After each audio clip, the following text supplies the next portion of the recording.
नमस्कार। आज के इस खास कार्यक्रम में आपका स्वागत है। दर्शकों, हर शहर के किस्से होते हैं, हर देश के किस्से होते हैं, कहानियाँ होती है, लेकिन कहानियों के पीछे सच क्या होता है? कभी कभी हम सोचते हैं, कभी बात करते हैं, लेकिन पूरा सच हमें पता नहीं होता है। लेकिन कभी कुछ ऐसे लोग आते हैं जो हल्के से, चुपके से हमें एक पूरी की पूरी कहानी कह जाते हैं। तो ऐसे ही एक खास व्यक्ति से आज हम मुलाकात करेंगे। आज हम मुलाकात करेंगे संजीव सान्याल जी से। संजीव जी, आपका इस खास कार्यक्रम में बहुत बहुत स्वागत है। नमस्कार जी। संजीव जी का और परिचय मैं क्या दूं, लेकिन Sanjeev ji economic advisory council के सभ्य रह चुके हैं, वो रॉक स्कॉलर रह चुके हैं, वो इकोनॉमिस्ट है, लेकिन ज्योग्राफी और हिस्ट्री से इनकी काफ़ी बनती है। और उसके अलावा भी बहुत सी नई ऐसी बातें हैं जो आज के एपिसोड में हम इनसे करने जा रहे हैं। तो संजीव जी, सबसे पहले दूरदर्शन में आपका स्वागत है और मैं आपसे पूछना चाहूँगा कि हमें बताइए कि अब तो आपके बारे में बहुत सारी चीज़ें जानते हैं लोग, लेकिन आपके बचपन के बारे में बताइए। आप कहाँ पढ़े, कहाँ से, कोलकाता से दिल्ली कैसे आए और क्या रहा, कैसा रहा आपका बचपन, उसके बारे में थोड़ी बात करिए। तो मेरा जन्म कलकत्ता में हुआ था और उसके बाद मैं काफ़ी जगह में बड़ा हुआ हूँ, क्योंकि मेरे पिताजी गवर्नमेंट सर्विस में थे। तो मैं दिल्ली में भी, सिक्किम में भी और दूसरे जगह में बड़ा हुआ हूँ, पला हुआ हूँ। लेकिन मैं कहूँगा कि ख़ास करके कलकत्ता में मेरी पढ़ाई हुई है। मैं Saint Xavier school, Saint James school में मैंने स्कूल का जो प्राइमरी और सेकेंडरी स्कूल का जो शिक्षा प्राप्त किया, उसी वहाँ किया। उसके बाद मैं Shri Ram college of commerce Delhi में मैंने अपना ग्रेजुएशन किया और बाद में मैं ऑक्सफोर्ड यूनिवर्सिटी में, ब्रिटेन में, मैंने अपना पोस्ट ग्रेजुएट किया। जी। तो कभी आपने सोचा था कि आप इकोनॉमी की दुनिया में ऐसे छा जाएंगे, इकोनॉमी की तरफ जाएंगे? ये रुझान कहाँ से आया कि नहीं, मुझे अर्थशास्त्र में जाना है? ये कहाँ से आपके अंदर? मेरी ऐसी कोई बचपन में ऐसी कोई अभिलाषा नहीं थी। मुझे बहुत कुछ चीज़ों में इंटरेस्ट है। मुझे, आपने तो कहा है, इतिहास में इंटरेस्ट है, मुझे स्पोर्ट्स में भी बहुत इंटरेस्ट है। मैंने बहुत विभिन्न विषयों पे मैंने अपने तौर से ही रिसर्च किया हुआ है। तो मैं कहूँगा कि ऐसा मेरे मन में ऐसा कभी नहीं था कि मैं लेखक बनूंगा या अर्थशास्त्री बनूंगा। ऐसा कुछ नहीं था। जीवन में जैसा चलता गया मैं करता गया। जी। तो हमने अर्थशास्त्र की तो बात करी, लेकिन आप शास्त्रों के अर्थ में कैसे आ गए? आप कैसे हिस्ट्री और ज्योग्राफी के अंदर भी, क्योंकि आपका तो पेशे से आप इकोनॉमिस्ट है, लेकिन ये हिस्ट्री और ज्योग्राफी में आप किस तरह से? तो मैंने जैसे आपको पहले कहा, मैं दुनिया के बारे में, मेरे में एक जिज्ञासा है, एक क्यूरियोसिटी है जो हर चीज़ के लिए है। तो मैं उन अजीब लोगों में से हूँ जो अपने मज़े के लिए साइंस जर्नल्स पढ़ता हूँ आज भी। जेनेटिक्स पे हो या किसी पे हो, मैथमेटिक्स के टेक्स्ट बुक पढ़ता हूँ मज़े के लिए। तो लोग सोचेंगे मैं अजीब आदमी हूँ, लेकिन मुझे सिर्फ दुनिया के बारे में एक जिज्ञासा है जो मैं उस खोज पे रहता हूँ। तो हर सब्जेक्ट में मैं पढ़ता हूँ, देखता हूँ, ढूंढता हूँ। तो इसी ढूंढ में मैं इतिहास के बारे में भी पढ़ने लगा, कहीं कहीं मैं अर्थशास्त्र के बारे में पढ़ने लगा। लेकिन मुझे फिक्शन में भी रुचि है, मैं कल्चरल इश्यूज़ में भी रुचि रखता हूँ और मैं स्पोर्ट्स में भी रुचि रखता हूँ। जी। स्पोर्ट्स की बात निकली है तो हमने सुना है कि आप ताइक्वांडो में भी ब्लैक बेल्ट है, आपने पैराग्लाइडिंग भी की है और हाइकिंग में भी जाते हैं। तो ये बताइए, क्योंकि आपकी फिटनेस से लगता है कि आप बहुत ही फिट है इस उम्र में भी। तो किस तरह से आपकी फिटनेस का राज क्या है, और आप स्पोर्ट्स में एक ब्लैक बेल्ट वाली कहानी थोड़ी बताइए। तो ब्लैक बेल्ट एक्चुअली मैं बचपन में, मैंने कभी मार्शल आर्ट्स नहीं किया था। मैं बचपन में एक्चुअली स्विमर था, एथलीट था, मिडिल डिस्टेंस रनिंग किया था। फिर मैं जब कॉलेज में था तब मैंने पैराग्लाइडिंग, उस समय कोई पैराग्लाइडिंग इंडिया में होता नहीं था। तो जो फर्स्ट बैच जिसका ट्रेनिंग किया गया था, ये हिमाचल प्रदेश में जोगिंदर नगर के पास एक जगह में हम लोगों ने वहाँ ट्रेनिंग, पहली कैंप बैठी थी। उसमें 4 लोगों को पैराग्लाइडिंग लाइसेंस मिला था, तो उनमें से मैं एक हूँ। तो एक तरीके से उस फील्ड का मैं पायनियर हूँ। जी। तो आप first paraglider of the country. हाँ, फर्स्ट लाइसेंस वन। उसके पहले मैं नहीं जानता किसने किया होगा, लेकिन तो उस समय ये 1991 की बात है। और उस टाइम में मैंने काफ़ी जगह कायाकिंग और कनोइंग भी की थी। जैसे चंबल नदी पर शायद मैं पहला हूँ जो जिसने कायाकिंग किया होगा नरवर नदी पे और उस एरिया में। तो काफ़ी सारे ऐसे जगह हैं जहाँ मैंने कायाकिंग, कनोइंग, एक्सप्लोरेशन का काम किया था उस समय। तो taekwondo was not one of दो स्पोर्ट्स। बाद में मैं जब 35 साल का था, मुझे एक किसी कारण से मैंने पत्नी में भी दोनों ने ये पिकअप किया। हम लोग सिंगापुर में रह रहे थे उस समय, तो करते करते हम लोग ब्लैक बेल्ट भी बन गए। तो जैसे मैं आपको बता रहा हूँ कि ऐसा कुछ नहीं है कि मैं बड़े लॉन्ग टर्म प्लान के आधार पे काम कर रहा हूँ, ऐसा नहीं है। मुझे उस समय जो भी रुचि है उसके आधार पे करता हूँ, लेकिन मैं हाँ एक बार कुछ पकड़ लेता हूँ तो पकड़ लेता हूँ। जी, तो आपकी कहानी भी नदी की तरह ही एकदम बहती हुई कहानी है, जो समय के साथ बहती है। नदी की बात निकली है तो स्वाभाविक तौर से मैं भी आपका पाठक रहा हूँ और लैंड ऑफ सेवन रिवर्स कुछ हद तक पढ़ी हुई है और किताबें भी पढ़ी है। तो ये किताब लिखने का आपको कहाँ से आपको सोच आई कि मुझे इन दोनों को जोड़ के, मुझे भूगोल और इतिहास को जोड़ के एक ऐसी कहानी रखनी है जो एक तौर पे बहुत ही अनोखी है और अनोखी तरीके से कही गई है। तो ये विचार आपको कहाँ से आया कि ये बात मैं रखूँगा? तो ये भी इसी नदी की तरह मुझे हमेशा लगता था कि जो हम इतिहास की किताबें हम पढ़ते हैं, टेक्स्ट बुक्स इत्यादि, उनको पढ़ के हमें ऐसा नहीं लगता है कि ये हमारी कहानी है, कोई कनेक्ट नहीं है। ये आप पढ़ेंगे हमारे जो टेक्स्ट बुक्स हैं और जो भी हम इतिहास के बारे में सुनते हैं डॉक्यूमेंट्रीज वगैरह में, पहले तो ये ज़्यादातर हमारे ऊपर जिन लोगों ने आक्रमण किया था उनकी कहानी है कि ये तुर्की आए, अंग्रेज़ आए, उन लोगों ने हमारे ऊपर दमन किया, उसकी कहानी है। और ज़्यादातर ये दिल्ली की कहानी है। उस कहानी में मैं बंगाली हूँ, मेरी कहानी कहाँ है? वो एक बैटल ऑफ प्लासी एक बार कहीं उछल आता है, उतना ही है बस। और उसमें हम हार जाते हैं, उसका ना आगे कुछ है ना पीछे कुछ है। हाँ, आप अगर उड़ीसा से हैं तो वो अशोका ने आप पे आक्रमण किया था 2000 साल पहले, उसकी एक जिक्र है। उसके ना आगे कुछ आपके बारे में बताया जाएगा, आप पीछे कुछ बताया जाएगा। जबकि दिल्ली में से छोटे मोटे जो वहाँ के राजाएं हैं, जो लोधी, सिकंदर लोधी, उनका नाम आप बहुत सब लोग जानते हैं। तो ये कौन सी इतिहास है जिस पे मेरा कोई मतलब इसका मेरे से इसका कुछ लेना देना नहीं है? तो ये बात तो बहुत लोग बोलते हैं। तो किसी एक समय मैंने सोचा कि चलिए दूसरों के बारे में मतलब क्रिटिसाइज करने के जगह मैं ही अपना लिखना शुरू कर देता हूँ। तो इसी दौर पे मैंने भी अपना रिसर्च शुरू किया। करते करते मैं बहुत गुजरात में भी बहुत घूमा। आप मेरे किताबों को पढ़ेंगे तो गुजरात का जिक्र आता रहता है। गिर फॉरेस्ट, द्वारका, धोलावीरा, पालीताना, इन सभी जगहों का जिक्र होगा।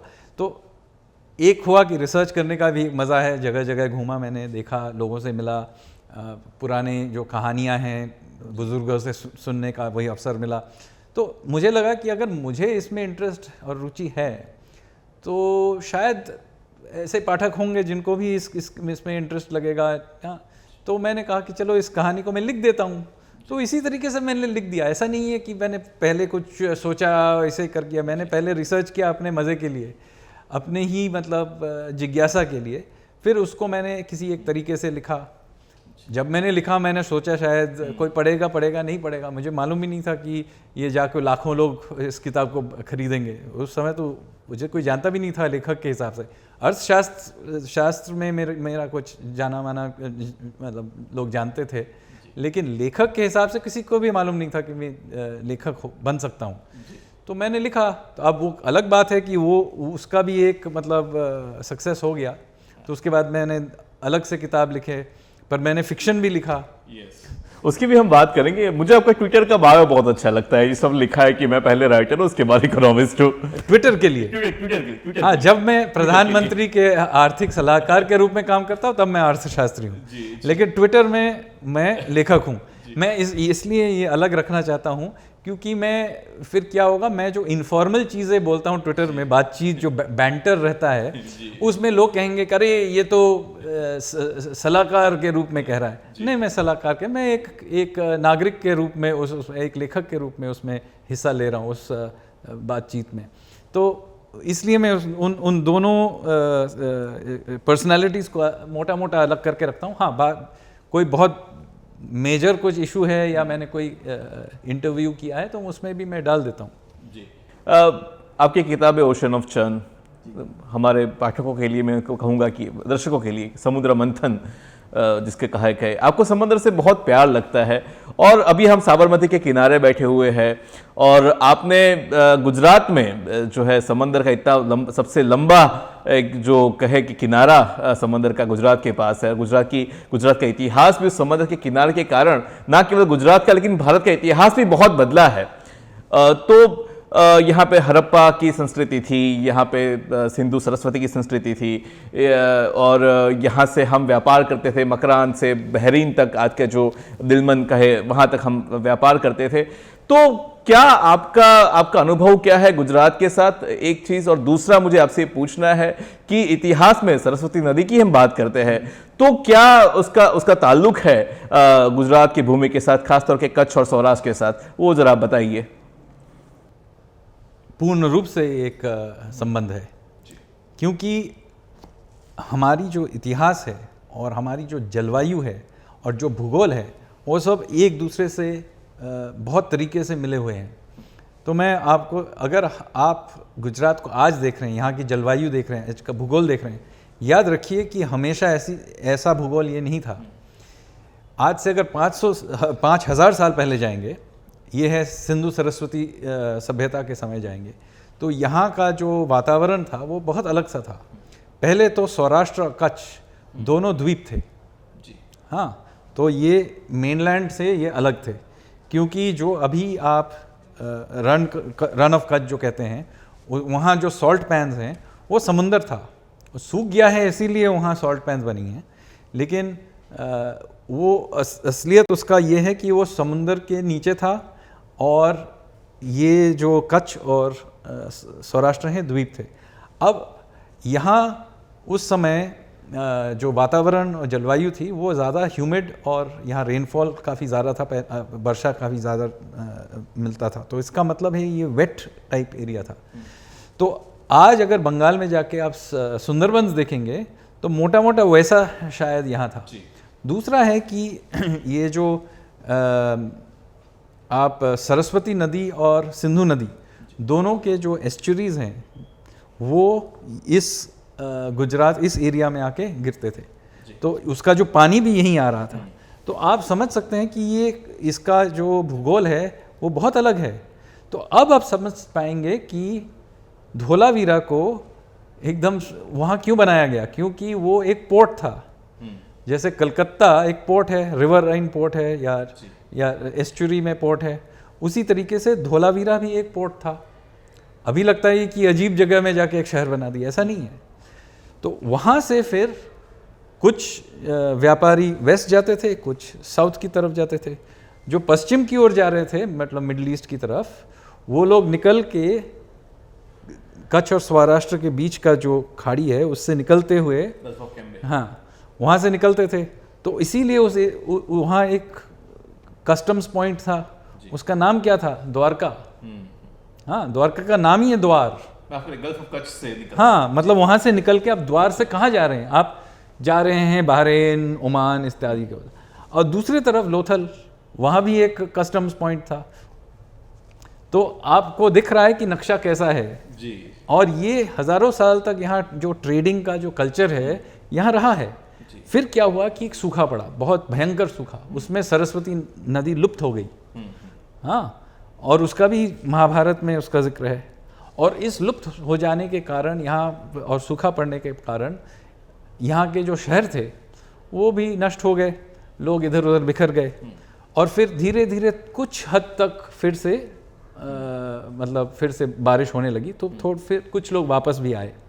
तो ये जो उथल पुथल रही है जलवायु में, उसका असर हमारी संस्कृति पे, हमारी सभ्यता पे, हमारे इतिहास पे बहुत इसका असर रहा है जी।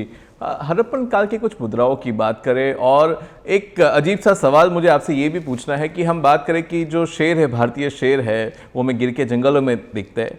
यहाँ गुजरात में सर अम्बा माता की बहुत पूजा होती है, उसका वाहन है बाघ। और अगर मैं बंगाल की बात करूँ, वहाँ पे बाघ बहुत मिलते हैं, लेकिन जो पूजा होती है दुर्गा माता की खास तौर पे, उनका वाहन है शेर। तो जो जानवर यहाँ पे मिल रहा है वो वहाँ की मतलब पूजनीय देवी का वाहन, यहाँ पे पूजा तो होती है लेकिन प्रमुख तौर पे, और यहाँ पे जो देवी है उनका वाहन है वो वहाँ पे मिलता है। तो क्या ये बता रहा है कि क्या यहाँ पे जो प्राणी थे या जिस तरह से पूजा की जाती थी, ये परंपराएं कुछ कहती है? और क्या सिंधु सभ्यता में जो हमें मोहरें मिलती है वो क्या इस प्रकार जो शेरों और बाघों का जो ठिकाना है, जो घर है, उसके बारे में कुछ बात करती है? उसके बारे में कुछ बताइए। हाँ, क्योंकि अगर एक बार आप समझ जाएं कि ये जलवायु एक सिक्लिकल तरीके से आती जाती रहती है, तो आपको समझ में आएगा कि यहाँ जो प्राणी थे वो भी आते जाते रहे होंगे। तो आप अगर देखेंगे सिंधु सरस्वती के जो मोहर हैं, हाँ, जो सील्स हैं, उन पे आप कभी भी आपको सिंह नहीं देखेंगे। तो यहाँ के लोग, आज तो यहाँ का मशहूर है गिर का सिंह, तो यहाँ क्या सिंह नहीं थे? नहीं थे। इसीलिए क्योंकि सिंह एक ऐसा मतलब एक जानवर है जिसे कोई भी देखता है ना तो बहुत अट्रैक्टिव है। किसी भी सभ्यता जो सिंह देखता है वो कहीं ना कहीं अपने आइकॉनोग्राफी में वो सिंह का कहीं जिक्र करेगा। तो ऐसा हो ही नहीं सकता है कि अगर यहाँ के जो लोग थे सिंधु सभ्यता के, वो अगर शेर से उन परिचित थे कि उन्होंने कहीं भी एक शेर का कहीं जिक्र किया है, हो ही नहीं सकता है। हाँ, तो इसका मतलब क्या है कि यहाँ सिंह थे नहीं, यहाँ बाघ थे। हाँ, आप चाय भी पीते हैं ना, बाघ बकरी। हाँ, क्यों पीते हैं? क्योंकि आपके दिमाग में एक ये मैं कहूँगा कि एक फोक मेमोरी है। अम्मा माता के मंदिर में भी फोक मेमोरी है कि यहाँ बाघ हुआ करते थे। तो अब जब यहाँ की जलवायु अलग सी हो गई तो ये बाघ यहाँ से ईस्ट की तरफ चले गए, क्योंकि याद रखिए कि सिंह जो है वो ड्राई क्लाइमेट में वो रहने वाला जानवर है। हाँ, वो ये सवाना हंटर है, जबकि बाघ जो है फॉरेस्ट हंटर है, मतलब जंगल के अंदर, क्योंकि अकेला है तो उसको छिप के वार करना पड़ता है। सिंह जो है वो खुले में रहने वाला जानवर है। तो जब यहाँ की जो जलवायु धीरे धीरे सूखे होने लगी तो ईरान और बालूचिस्तान से आज से 4,000 साल पहले वहाँ से सिंह यहाँ माइग्रेट करने लगे और बाघ ईस्ट की तरफ चले गए। हाँ, तो ये पैटर्न कई बार हुआ है हमारे इतिहास में। कहीं एक समय हुआ होगा जहाँ लायंस पूरे बंगाल तक पहुँचे हुए हैं, क्योंकि मिले हैं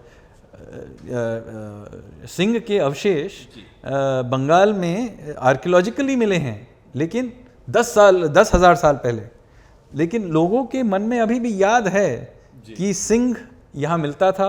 उसकी आज भी हम लोग पूछते हैं। क्यों पूछते हैं? क्योंकि इस जलवायु के आने जाने से, इस क्लाइमेट चेंज के तहत ये कल्चरल आइकॉन्स भी आती नहीं थे। देखिए, श्रीलंका और सिंगापुर में भी आपको उसके आइकनोग्राफी में आप जैसे बताया, हाँ, कि वो माइग्रेशन के कारण वो अलग चीज़ है। अच्छा, हाँ, क्योंकि बंगाल से फिर बंगाल उड़ीसा एरिया से फिर लोग श्रीलंका में माइग्रेट हुए थे, तो फिर उस एरिया से सिंगापुर भी गए थे।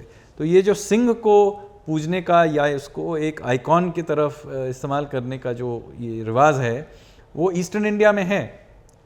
वहाँ सिंह मिलते नहीं हैं, लेकिन उसका आइकॉनोग्राफी बहुत स्ट्रांग है। तो वहाँ से जब लोग माइग्रेट किए तो वो उन्होंने ये आइकॉनोग्राफी भी ले गए। तो आज अब श्रीलंका जाएंगे, उनके फ्लैग पे जो सिंह है वो बंगाल और कलिंग से आया हुआ है। लेकिन बंगाल और कलिंग में सिंह कैसे पहुंचा?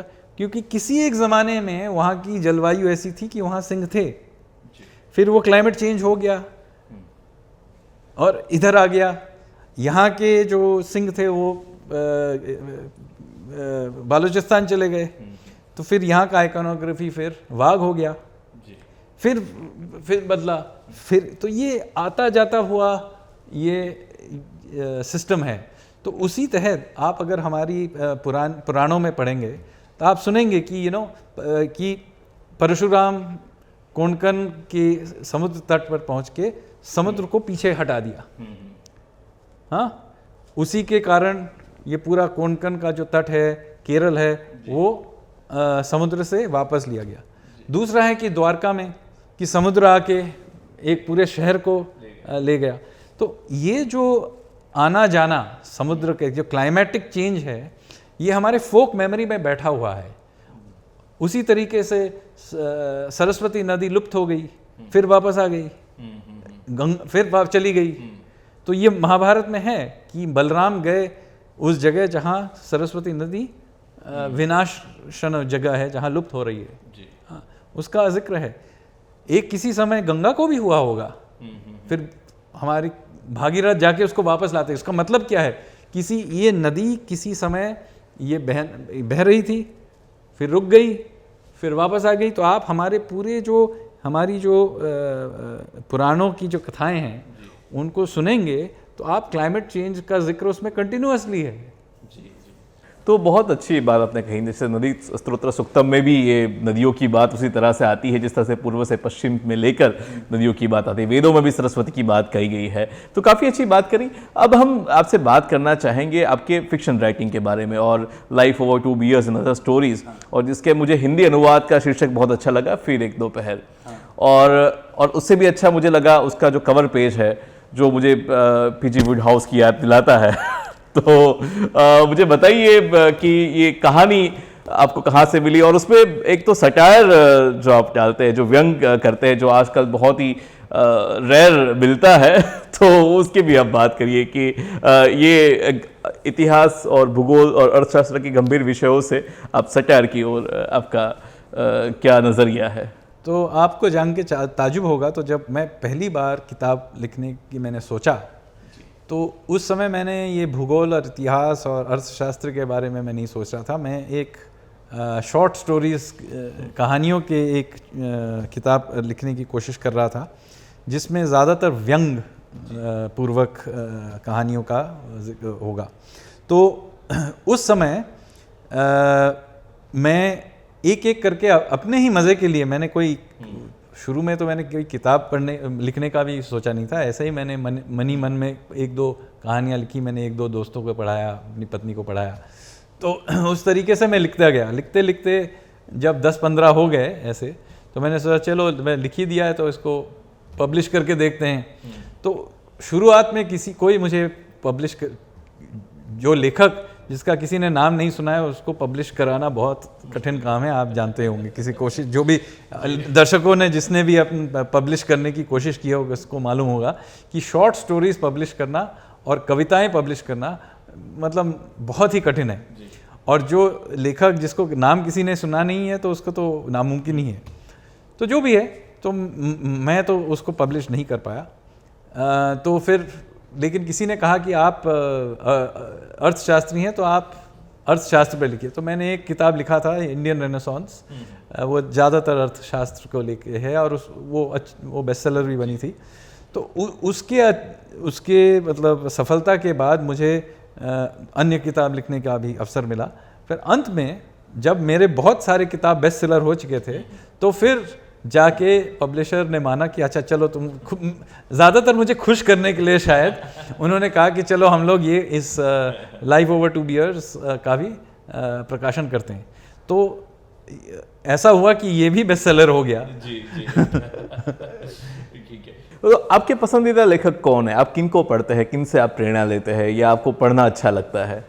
देखिए, मेरा कोई ऐसा मैं नहीं कहूँगा कि कोई एक सिस्टम ऐसा कुछ है। मुझे जो भी अच्छा लगता है, मैं इतिहास पढ़ता तो हूँ, लेकिन मैं विज्ञान के बारे में भी बहुत पढ़ता हूँ। मैं साइंटिफिक जर्नल जैसे नेचर, साइंस, ऐसे मैं भी पढ़ता हूँ। कुछ फिक्शन भी पढ़ता हूँ, जैसे ज़्यादातर मैं वेस्टर्न फिक्शन में मैं ज़्यादातर वेस्टर्न राइटर्स को पढ़ता हूँ, जैसे हेमिंगवे, जब मैं कम उम्र का था, Arthur Conan Doyle, Sherlock Holmes जैसे, और इत्यादि। लेकिन मैं नहीं कहूँगा कि मेरा कोई एक पैटर्न है। मैं बहुत तरीके की चीज़ें पढ़ता हूँ, लेकिन हाँ, नॉन फिक्शन की तरफ ज़्यादा मेरा झुकाव होगा। कि कुछ राइटर हैं, पीटर हॉपकर्क, जो हिस्ट्री लिखते हैं, 19th सेंचुरी हिस्ट्री ज़्यादातर। तो बिल ब्राइसन हैं, और एक रिजार्ड कापुचिंस्की, एक पोलिश राइटर हैं, जिसका शायद इंडिया में बहुत लोग पढ़ते नहीं हैं, लेकिन वो जर्नलिस्ट थे और 20वीं सदी के बहुत सारे ऐतिहासिक मतलब पर्व थे जिनमें उन्होंने वो खुद वहाँ जर्नलिस्ट के हिसाब वहाँ थे जब ये हुआ था। जैसे ईरान में जो रेवोल्यूशन हुआ तो उस समय वो वहाँ थे, उन्हें आंखों देखा जो उनका अकाउंट है वो उन्होंने बहुत बढ़िया तरीके से लिखा है। तो रिज़ार्ड कापुचिंस्की मेरा एक बहुत फेवरेट। तो बहुत बढ़िया, आप दुनिया के हर कोने से आप बात ले रहे, हमारे वेदों से भी ले रहे हैं और हेमिंगवे के उस वहाँ से भी, उस समंदर से भी। मुझे लगता है आपको समंदर इज समथिंग यू लव, मुझे लगता है आपकी बातों से वो निकल के आ रहा है। अब आपसे थोड़ी बात करनी है इकोनॉमी के बारे में, और ख़ास तौर पे मुझे आपसे ये कहना है कि एक आम आदमी के लिए तो बहुत सारा डेटा होता है, बहुत सारे आंकड़े आते हैं, आंकड़े आते जाते रहते हैं, और कभी कभी वास्तविकता से कभी उनका मेल होता है, कभी नहीं होता है, या कभी आपके पर्सपेक्टिव है जो बन जाते हैं या बायसेस बन जाते हैं कि आप कभी छोटी सी कोई एक रिपोर्ट देखते हैं, किसी और रिपोर्ट को देखते हैं। तो आप ये बताइए कि आपके अनुभव से ये आंकड़ों और वास्तविकता का क्या कभी मेल होता है, या केवल ये किसी एक स्थिति को समझने के लिए हमारा एक नज़रिया है, एक दृष्टिकोण मात्र है? इसके बारे में आप कुछ बताइए। देखिए, अर्थशास्त्र एक ऐसा एक क्षेत्र है जहां आपके पास आंकड़े ही आंकड़े आएंगे। तो इसमें से इस आंकड़ों के समुंदर से आपको वास्तविकता को खोज निकालना पड़ेगा। तो एक नज़रिया की ज़रूरत तो पड़ती ही है, कुछ हद तक ट्रेनिंग की ज़रूरत भी है, लेकिन अंत में ये बहुत ज़रूरी है कि आप एक जो सच्चाई है उसको देख के चलें, न कि किसी एक आइडियोलॉजी के कारण उसमें बह जाए। और ये बहुत ही समस्या है इस क्षेत्र में, और ये आपको हद कदम में दिखेगा इसमें कि एक आइडियोलॉजी के तहत हम लोग एक कोने में अटक जाते हैं जबकि आंकड़े और कहीं चले जा रहे हैं। दूसरी चीज़ है कि एक ब्रॉडर पर्सपेक्टिव की हमेशा ज़रूरी पड़ती है। कभी कभी क्या होता है कि एक छोटे से चीज़ पे हम लोग इतना अकड़ जाते हैं कि बाहर चित्र क्या है उनको दिखता ही नहीं है। और इसका अनुभव आप सभी को हुआ होगा जब ये महामारी, कोविड महामारी के कारण जो हमारा लॉकडाउन हुआ, हमारे अर्थव्यवस्था पे बहुत सारा इसका दबाव पड़ा, झटका भी लगा। तो इसमें लोग फिर तो ऐसा एक भयंकर परिस्थिति थी। आपको याद होगा कि मतलब महामारी एक भयंकर महामारी है। तो इसमें आप सोच के देखिए कि एक इसमें पर्सपेक्टिव की बहुत ज़रूरत है। एक चीज़ को आप अपने वश में लाने की कोशिश में आप किसी और चीज़ में बहुत सारा दबाव डाल रहे हैं। मतलब आप महामारी को वश में लाने के लिए आप अर्थव्यवस्था को पूरी तरह से बंद कर रहे हैं। लॉकडाउन करना कोई छोटी मोटी बात नहीं है। तो इसलिए बहुत ज़रूरी है कि एक ओवरऑल पर्सपेक्टिव लेना कि इसमें हम लोग ट्रेड ऑफ क्या कर रहे हैं, कि इस एक चीज़ के लिए दूसरा चीज़ हम लोग क्या खो रहे हैं। तो ये जो इसको मद्देनज़र रखने के लिए आंकड़ों को ठीक से परखना और एक ऑनेस्ट तरीके से इनको परखना ये बहुत ज़रूरी है। तो मैं आपको उदाहरण देता हूँ। जब ये सब उथल पुथल चल रही थी तो स्वाभाविक है कि गरीबी पे बहुत और अर्थव्यवस्था पे, लघु उद्योगों पे बहुत इसका प्रभाव पड़ा। ऐसा नहीं है कि मैं जो पॉलिसी मेकर हूँ मुझे मालूम नहीं है कि इन लोगों पे प्रभाव पड़ रहा है, मुझे दिख रहा है। हाँ, दिख रहा है। तो उस समय हम लोग क्या करें? तो कुछ अर्थशास्त्रियों का व्यू था कि जाके आप सिर्फ खर्च कर दीजिए, सबको पैसा दे दीजिए, बांट दीजिए। तो कुछ देशों ने ये किया और हमारे यहाँ हम लोगों ने ये नहीं किया। हम लोगों ने बहुत टारगेटेड तरीके से जनधन का पैसा दिया या फूड प्रोग्राम बनाया। हाँ, जैसे आपको याद होगा 80 करोड़ लोगों को हम लोगों ने अनाज का, ऐसा नहीं है कि हर एक आदमी आके अनाज ले गया, लेकिन प्रावधान हमने बनाया। तो इस तरीके से हम लोगों ने लघु उद्योगों के लिए लिक्विडिटी का फैसिलिटी बनाया ना। उस समय आपको याद होगा कि बहुत लोगों ने हम लोगों को बहुत निंदा भी की कि देखिए ये भारत के जो अर्थशास्त्री हैं, जो पॉलिसी मेकर हैं, उनको ये परवाह ही नहीं है। ऐसा नहीं था, हमें परवाह थी, लेकिन ये भी ज़रूरी थी कि सब कुछ नियंत्रित तरीके से किया जाए। क्योंकि अगर हम लोग ये नियंत्रित तरीके से नहीं करते तो याद रखिए कि ये पूरा हमारे नियंत्रण के बाहर चला जाता। और आज श्रीलंका का जो हालत है, हमारा भी वही हालत होता। तो ये बहुत ज़रूरी है कि हाँ, हम लोग जाने, ये आंकड़ों के आधार पे जाने कि कहाँ समस्या है, उस समस्या का समाधान ढूंढें, न कि एकदम जाके दरवाजे खोल के एकदम सब कुछ लुटा दें। तो ये नियंत्रण में रखना, अपने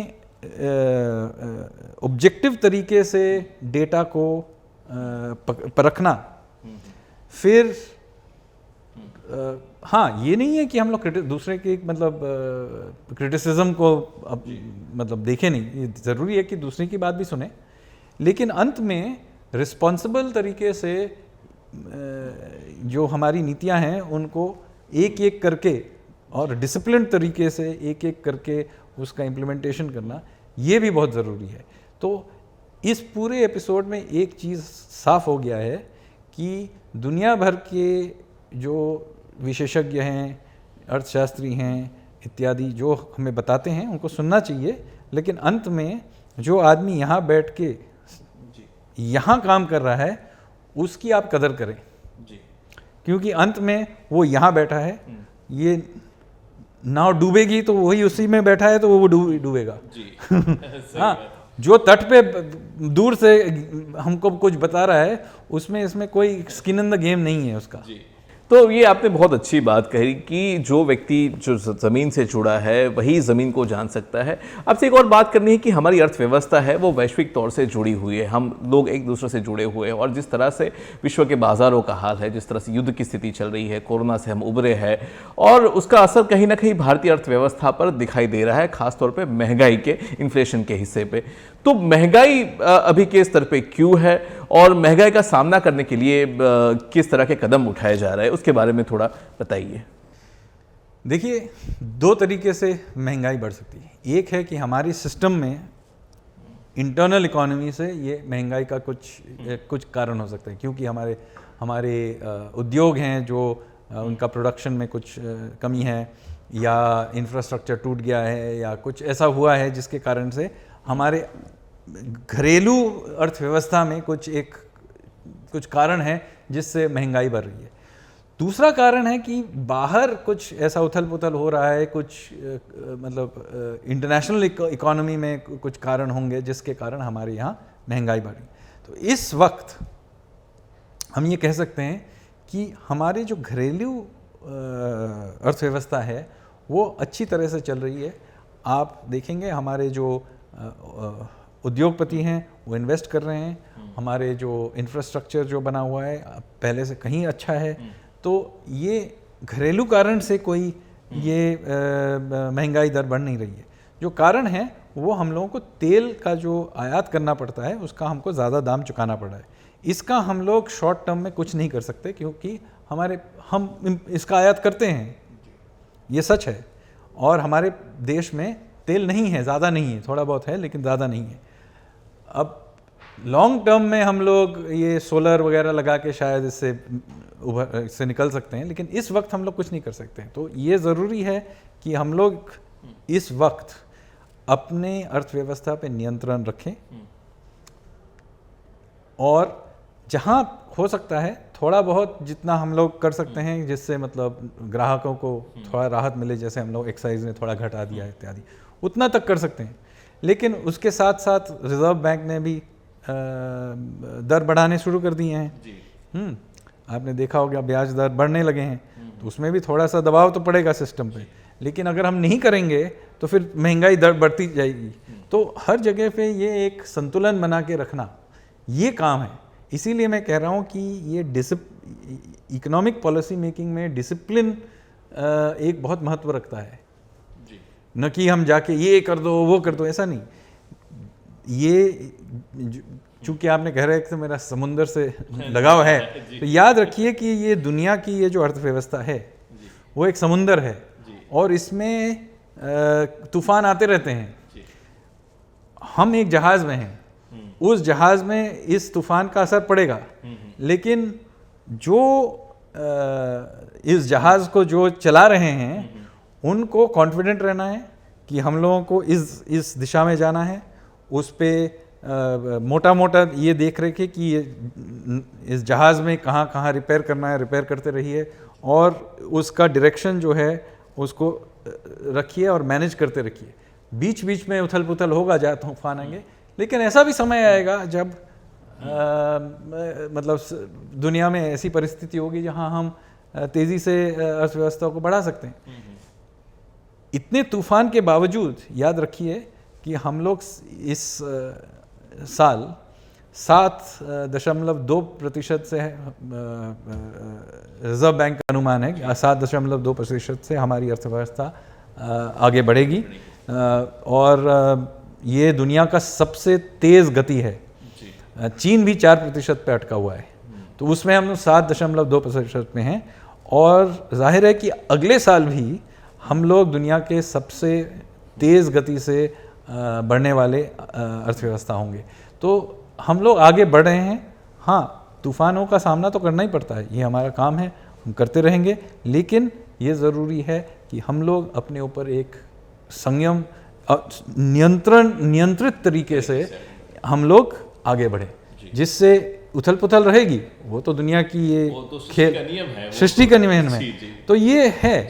लेकिन देखिए आगे एक जाके ऐसी एक परिस्थिति भी आएगी जहाँ तेल के दाम घट जाएंगे। दुनिया में तेल की जैसे ऊपर भी जाता है नीचे भी आता है, हाँ, ऐसी परिस्थिति आएगी जहाँ दुनिया में ब्याज दर घट भी जाएंगे। ऐसी परिस्थिति, उस परिस्थिति में हम लोग और भी तेज़ी से आगे बढ़ेंगे। लेकिन इस समय भी महंगाई दर के बावजूद हमारी अर्थव्यवस्था अच्छी परिस्थिति में है, और जो हमारे इर्द गिर्द आप देख रहे हैं, जिन देशों ने अपने अर्थव्यवस्था, अपनी अर्थनीतियों को नियंत्रित तरीके से आगे नहीं बढ़ाया है, उनकी आप परिस्थितियाँ तो आप ही देख सकते हैं। और मैं सिर्फ इमर्जिंग मार्केट्स, विकासशील देशों की बात नहीं कर रहा हूँ, विकसित देशों में भी हालत देखिए।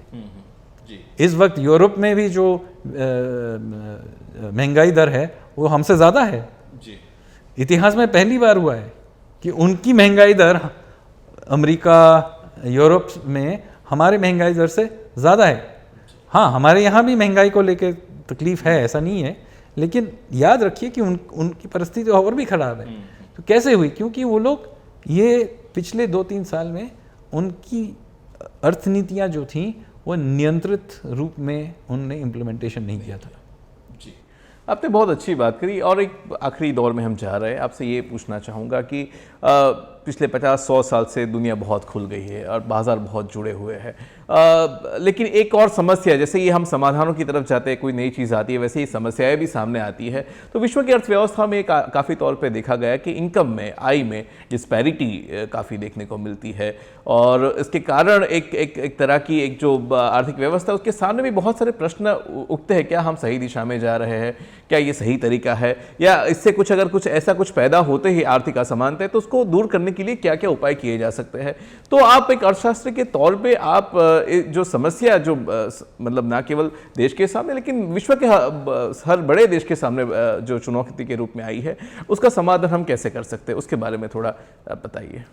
देखिए, आर्थिक असमानता का जो विषय है उसमें हम लोगों को ये साफ होना चाहिए कि ये अमीरों के विरुद्ध ये रेटोरिक नहीं है।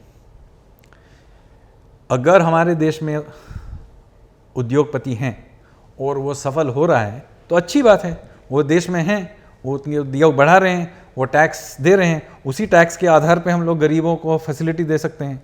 तो ये सोच कि हम लोगों को इन पे नियंत्रण रख के उसको खींच के नीचे लाना है, ये गलत सोच है। जो भी देश ये कोशिश करता है उसमें उसका पतन हो जाता है। आप हमारे ही इतिहास में देख लीजिए, हमने 91 में जो हम लोगों ने बदलाव लाया, उसके पहले का जो ये समाजवादी जो फेज़ था उसमें क्या हुआ? कुछ नहीं हुआ। उसमें न नौकरियां मिली, न आर्थिक दर बढ़ा, और अंत में वो जो अर्थव्यवस्था है टूट के बिखर गई। अंत में हम लोगों को उसका बदलाव लाना ही पड़ा, रिफॉर्म्स करने ही पड़े। तो एक चीज़ याद रखिए कि ये इकोनॉमिक्स ऑफ एनवी पे मत जाइए। प्रश्न ये है कि हम गरीबों के लिए क्या कर सकते हैं, उस पे ध्यान दीजिए। Absolute poverty is the issue. तो अगर विषय है तो हम लोग क्या कर रहे हैं उसके बारे में। तो आप देखिए पिछले 5 10 साल में हम लोगों ने क्या क्या किए गए हैं, खास करके पिछले 5 साल में देखिए, नल से जल, उज्ज्वला स्कीम, जनधन योजना, स्वच्छ भारत के टॉयलेट्स, प्रधानमंत्री आवास योजना। हम लोग क्या कर रहे हैं, हम लोग देख रहे हैं गरीबों की क्या ज़रूरतें हैं, उनको डायरेक्टली टारगेट कर रहे हैं, जिससे एक सेफ्टी नेट बने। हम लोग अमीरों को नियंत्रण रखने की ये बात नहीं है, गरीबों को ऊपर लाने की बात है जी। हाँ, तो इसीलिए असमानता के बारे में जब बात करते हैं तो याद रखिए ये असमानता एक दिशा वाली है कि हम लोग गरीबों को ऊपर लाएं, और इसके लिए हम लोग टारगेटेड इंटरवेंशंस कर रहे हैं और आगे बढ़ा रहे हैं। और दूसरा आपसे ये कहना चाहूँगा कि भारत एक बहुत ही, जैसे आपने बताया, कि एक मजबूत दिशा से एक उछाल के साथ आगे बढ़ रहा है। तो अब भारत के अर्थव्यवस्था का, उसकी अगली दिशा क्या है, उसके विकास का अगला पथ क्या है, वो बताइए। तो देखिए, हम लोग 75 साल के आज़ादी का अमृत महोत्सव मना रहे हैं, तो ये अच्छा समय है कि हम लोग अगले 25 साल के बारे में भी सोचें। तो 2-3 चीज़ें हैं। एक है कि हमें ये जो अर्थव्यवस्था में जो विकास का जो दर है, इसको बनाए रखना है, इसको थोड़ा बढ़ाना भी है। मैं कहूँगा कि अगर हम लोग 7-8% की दर में भी चला के रखें इसको, विकास का दर, तो ये अच्छा है, क्योंकि ये कंपाउंड होता रहता है। कुछ साल में बढ़ेगा, कुछ साल नीचे होगा, वो तो पुतल पुतल होता रहता है। लेकिन मोटा मोटा अगर 7-8% के दर पे हम लोग चलाते जाएं, क्योंकि आप अगर देखेंगे चीन का भी विकास इसी तरीके से हुआ, कुछ साल अच्छे थे, कुछ साल बुरे थे, लेकिन उसने ये मेंटेन करके रखा, और उसके आधार पे चीन का जो अर्थव्यवस्था है अब दुनिया के दूसरे नंबर पे आके खड़ा हुआ है। तो ये मेंटेन करना बहुत ज़रूरी है, पहली बात। तो ग्रोथ इज़ इम्पोर्टेंट। दूसरी बात, साथ साथ हम लोगों को जो भारतीय स्टेट है, जो राज्य है, और सरकार ही नहीं, पूरे राज्य का जो सर्विसेज देती हैं, जो सेवाएं देती है नागरिक को, उन पे ध्यान देना पड़ेगा।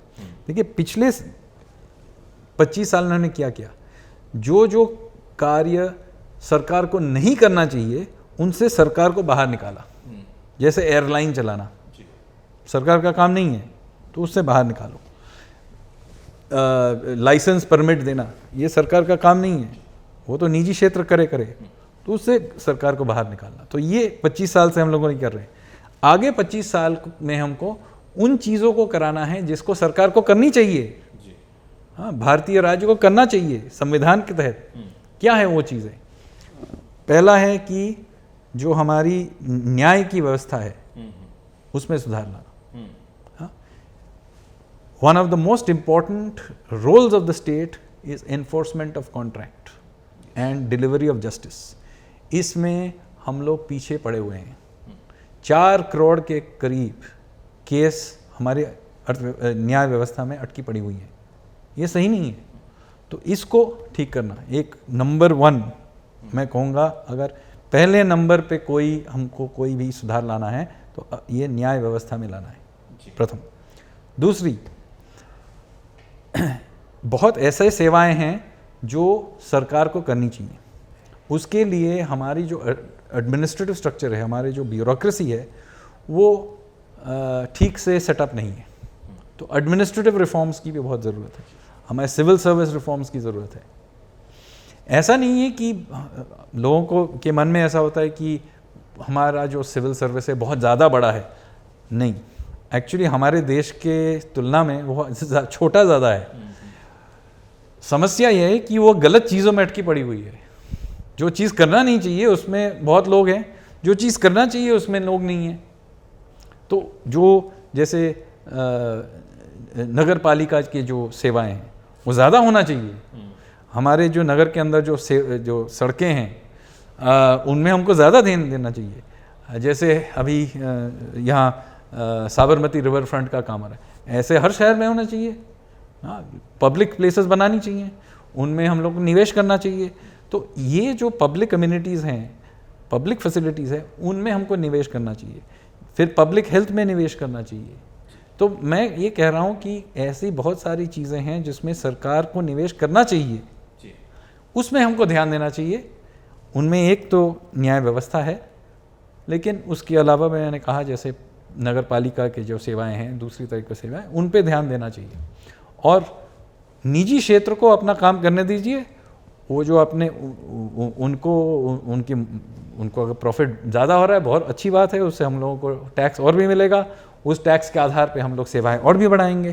तो एक साइड में प्राइवेट सेक्टर उभरता रहे, उससे हम लोग टैक्स का और धन मिलेगा, उस कोष से हम लोग ये सेवाएं देंगे। तो ये बहुत ज़रूरी है कि इस मॉडल के आधार पे हम लोग आगे बढ़ें। जी, तो बहुत अच्छी बात करी। और आखिरी सवाल, संजीव जी की अगली किताब कौन सी है, वो क्या लिख रहे हैं? तो मेरी अगली किताब मैंने लिख चुका हूँ, तो अभी वो एडिटिंग फेज़ में है। वो किताब है क्रांति। एक्चुअली मेरे पास 2 किताबें हैं। एक किताब है क्रांतिकारियों के बारे में, तो हमारी जो आज़ादी का जो संघर्ष रहा, उसमें जो गांधीयन जो लीनियज है उसके बारे में बहुत जिक्र है हमारे टेक्स्ट बुक वगैरह में, उसके बारे में ज़्यादातर उस पर ध्यान देते हैं लोग। लेकिन हमारे क्रांतिकारी एक इतिहास भी है। तो नाम तो लोग फिर भी जानते हैं कि चंद्रशेखर आज़ाद, बिस्मिल, भगत सिंह, जो भी राज बिहारी बोस, नेताजी, इनके नाम लोग जानते हैं, लेकिन उनकी कहानी क्या है लोगों को ठीक से साफ साफ मालूम नहीं है। इधर उधर मालूम होगा, भगत सिंह ने इधर बम फेंका या नेताजी ने कोई आज़ाद हिंद फौज की स्थापना की, ऐसे ऐसे इधर उधर बिखरे हुए कुछ तथ्य बातें मालूम होंगी। लेकिन इसकी जो ये लंबी कहानी है, जो सावरकर और श्री अरबिंदो से लेके ये आज़ादी तक, ये जो कहानी है, इसको ठीक से एक धारा में किसी ने नहीं लिखा है। तो मैं इसको एक धारा में लिख रहा हूँ। किताब लिखी हुई है, अभी पब्लिश करना है। दूसरी एक किताब है जो मैंने 75 साल की ये जो आज़ादी का जो ये अमृत महोत्सव है, उसके लिए मैंने ऐसे 75 शख्स का जो मैंने एक लिस्ट बनाया है जिन्होंने आज़ाद भारत में कोई योगदान दिया है। तो इस किताब का शुरुआत होगा नेहरू से, अंत होगा प्रधानमंत्री मोदी के साथ, लेकिन बीच में बहुत तरीके के लोग हैं, बहुत सारे क्षेत्रों में उनका योगदान है। कोई खिलाड़ी हैं, कोई वैज्ञानिक हैं, कोई उद्योगपति हैं, कोई लेखक है, कोई इतिहासकार है, ऐसे बहुत हैं। तो आशा है कि ये 3-4 महीने में जब हम लोग इसका प्रकाशन करेंगे तो दोनों किताबों आपको अच्छी लगेंगी।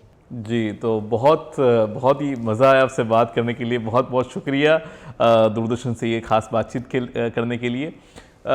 तो ये थे संजीव सान्याल जी, जिन्होंने काल के प्रवाह में कुछ महत्वपूर्ण बिंदु हमें बताए, कुछ ऐसी सफ़र कराई जहाँ पे हम जाते तो थे लेकिन देख नहीं पाते थे। तो ऐसे ही अपने इतिहास को, अपने समय को देखना एक अनोखी बात होती है, एक सुकून की बात होती है, और वही हमें हमारी जड़ों तक ले जाती है कि आज जिस तरह से हमारी संस्कृति विकसित हुई है, फली फूली है, उसकी जड़ें कहाँ पर है। तो उन जड़ों को बताने का काम संजीव सान्याल जी ने कहा। तो आपका बहुत बहुत शुक्रिया, थैंक यू सो मच। तो दर्शकों, फिर मिलते हैं अगले एपिसोड में ऐसी किसी शख्सियत के साथ। तब तक हमें दीजिए इजाज़त, नमस्कार। अगले एपिसोड में ऐसी किसी शख्सियत के साथ, तब तक हमें दीजिए इजाज़त, नमस्कार।